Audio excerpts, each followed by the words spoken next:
Latest on the tensions in the Middle East. The United Nations Human Rights Chief has told the Security Council that the targeting of thousands of people in Lebanon with exploding pages and walkie-talkies was a violation of international law. The attacks are widely considered to have been carried out by Israel, but Israeli officials haven't commented directly on the allegations. Volker Turk said he was appalled by the breadth and impact of the attacks, which left at least 37 dead and thousands injured. Hezbollah has confirmed that its senior military commander Ibrahim Aqil was among those killed in Friday's Israeli airstrike on a building in the southern suburbs of Beirut. Israeli envoy at the UN Danny Danon did not mention the exploding pages but said his country would do whatever it took to defend itself. Let's have a listen then to those comments from the UN Human Rights Chief, Volker Turk.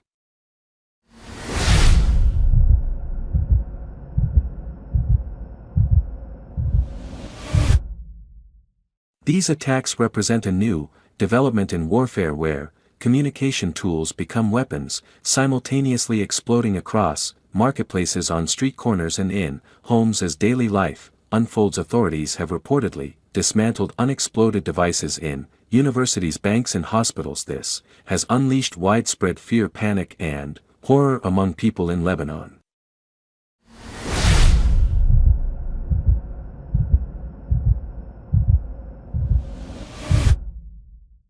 At the same meeting, the United Nations Political Affairs Chief Rosemary DiCarlo warned that the Middle East is at risk of a conflict that could dwarf the devastation witnessed in the region so far.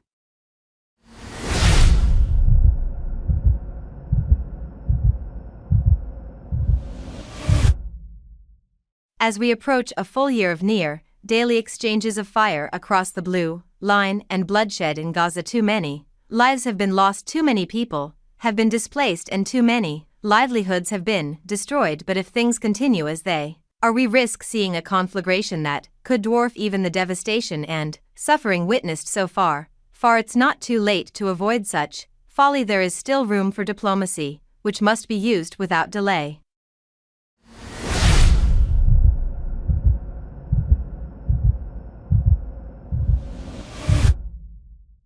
Well, as we said, Israel's representative to the UN Danny Danon didn't mention the exploding pages and walkie-talkies directly, but stressed Israel's right to defend itself.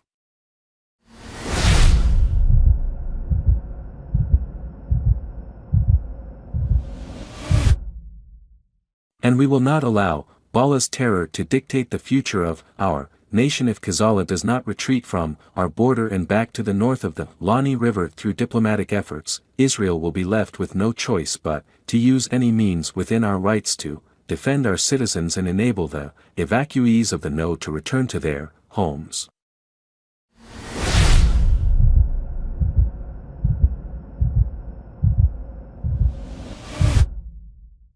Well, the Security Council meeting came after the militant group Hezbollah confirmed one of its top leaders, Ibrahim Aqil, had been killed in Beirut. Israel said it was a targeted strike. Lebanon says 14 people were killed in the latest cross-border exchange of fire. Hezbollah also launched more than 100 rockets into Israel. Our senior international correspondent A.A. Garan reports now from Beirut.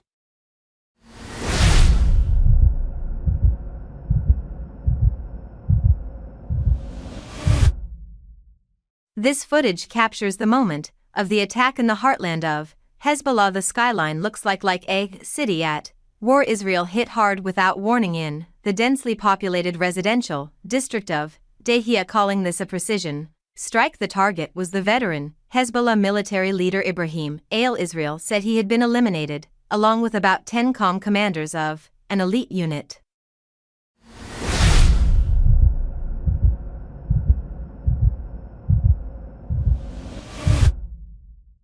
At the time of the strike, Aqil and the commanders of the Radwan forces were gathered underground under a residential building in the heart of the Dhaka in Beirut, hiding among Lebanese civilians, using them as human shields. They were in the middle of planning more terror attacks against Israeli civilians.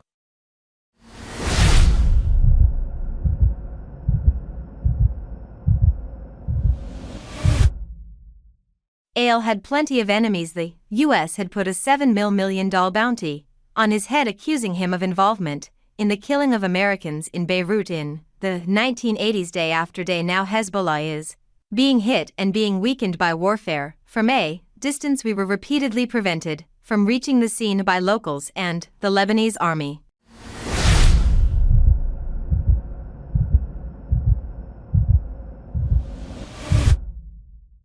Thanks for watching this video.